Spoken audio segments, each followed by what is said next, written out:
Right ඉතින් සුබ දවසක් වේවා. අද ඔයගලන්ට මේ පෙන්වන්න ආවේ අපි මේ අද සර්විස් කරන්නේ TVS ස්පෝර්ට් එක. ඉතින් මේ මම පෙන්වන්නම් ඔයගොල්ලන්ට ඉතින් සර්විස් එකක් කරනවා කියන්නේ මෙහෙමයි යාළුවනේ. මේ කවුලින් ටැංකි රයිට් මෙතන කේසින් චේන් කේසින් ස්පෝර්ට් එකේ කේසින් එක රයිට් හැමදේම ගැලවෙන්න ඕනේ නැතුව තේරුම් ගන්න සර්විස් එකක් කියලා. රයිට්. ඉතින් අපි මේ ඔක්කොම ගලවනවා මේ පිටිපස්සේ රෝද දෙකම රයිට් ඉස්සරහා පිටිපස්සේ රෝද දෙක ලයිනර් සුද්ධ කරලා ලයිනර් බලලා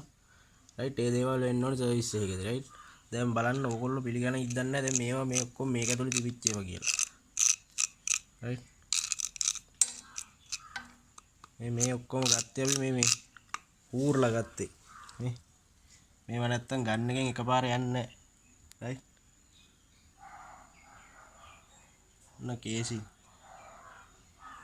රයිට් ඉතින් මේ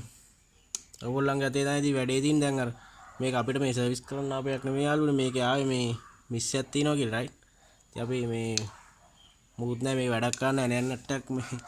ගලවන්න බෑ යාළුවනේ මේ විදිහට තියෙනකොට තාත් අනිත් දෙය පෙන්නන්න ඔයගොල්ලන්ට මෙන්න මේ යා ක්ලීනර් එක බලන්න යාළුවනේ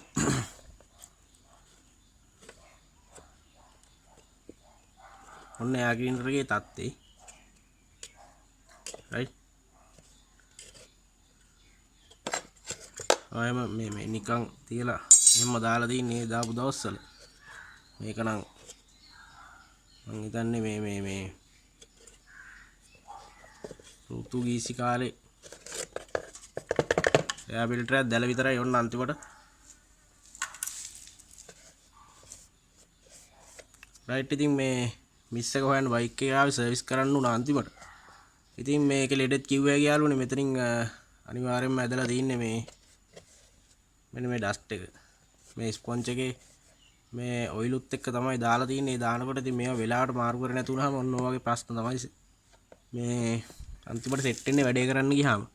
ඉතින් කාබ්ලේටරෙත් අනිවාර්යෙන්ම සුද්ධ කරන්න වෙනවා රයිට් ඔය ඇල් වලට ගියනම් ප්‍රශ්නයක් වෙන්නේ නැහැ පිච්චිලා යනවා කාබ්ලේටරේ අනිවාර්යෙන්ම ඩස්ට් එක තියෙනවා ඉතින් මේ මෙන්න මේ වගේ තමයි වාහන ඉතින් ඔන්න ඕගොල්ලන්ගේ අතේ තමයි තියෙන්නේ පාවිච්චි රයිට් එහෙනම් සුබ දවසක් ජය වේවා බොහොම ස්තුතියි ඔක්කොටම බුදු සරණයි